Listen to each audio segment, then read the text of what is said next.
ইমামুল হারামাইন উনি নসিহত করেছে বিশ্ব মুসলিম উম্মাকে যে তোমাদের মাঝে যে রমজান চলে আসলো, আমাদের কিছু পার্সোনাল আমল করা দরকার।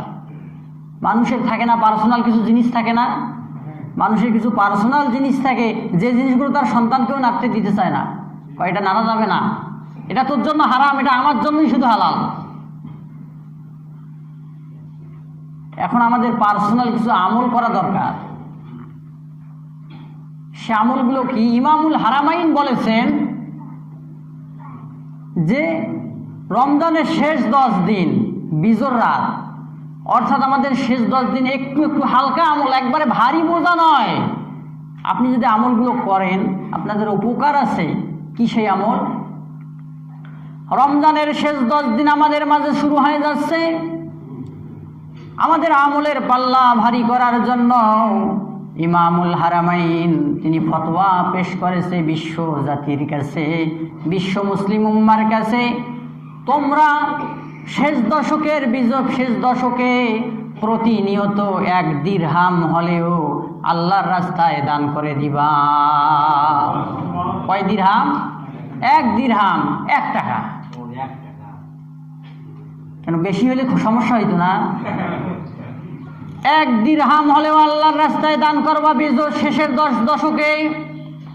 লাভটা কি? তোমার 1টা দিরহাম তুমি দান করে দিলা, আর সেই দিন যদি লাইলাতুল কদরের দিন রাত্র যদি হয়ে যায়, তোমার 1 দিরহাম দান করার কারণে 84 বছর 1 দিরহাম দান করার সব আমল নামায় উঠে যাবে। কয় বছর? 1 টাকা দান করছেন তো 84 বছরের সব আপনার আমল নামায় উঠে যাবে।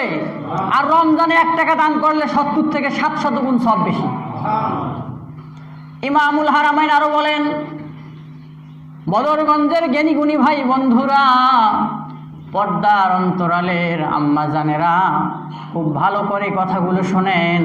অন্তত জীবনে বেশি দান করতে না পারলেও অন্তত এই দানটা নিজের পার্সোনাল দানের জন্য করে যান, আল্লাহর কাছে ইবাদত করে যান। আপনার জীবনটা আল্লাহ নেকি দিয়ে বদলিয়ে দিয়ে কিয়ামতে জান্নাতি বলে ডাক দিবে।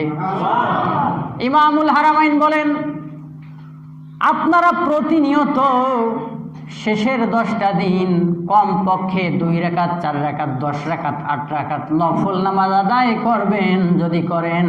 আর যদি সেই রাতটা কদরের রাত হয়ে যায়, আপনার আমল নামায় 84 বছর নফল নামাজের সওয়াব আল্লাহ দিয়া দিবে। আর একটা আমলের কথা বলেছে ইমামুল হারামাইন, প্রতিনিয়ত তোমরা সূরাতুল ইখলাস কমপক্ষে 3 বার পাঠ করবা। কারণ একবার যদি সূরাতুল ইখলাস পাঠ করা হয় 10 পারার সওয়াব আল্লাহ আমলনামায় দিয়ে দেয়। 3 বার করে প্রতিনিয়ত যদি সূরাতুল ইখলাস পাঠ করা যায়, আর সেইটা যদি আপনার লাইলাতুল কদর হয়ে যায়, আপনার আমলনামায় 84 বছর 1 পারা করে কোরআন, 1 খতম করে কোরআন পড়ার সব আমলনামায় উঠে যাবে। ভালোর বেশি লাগে না, অল্প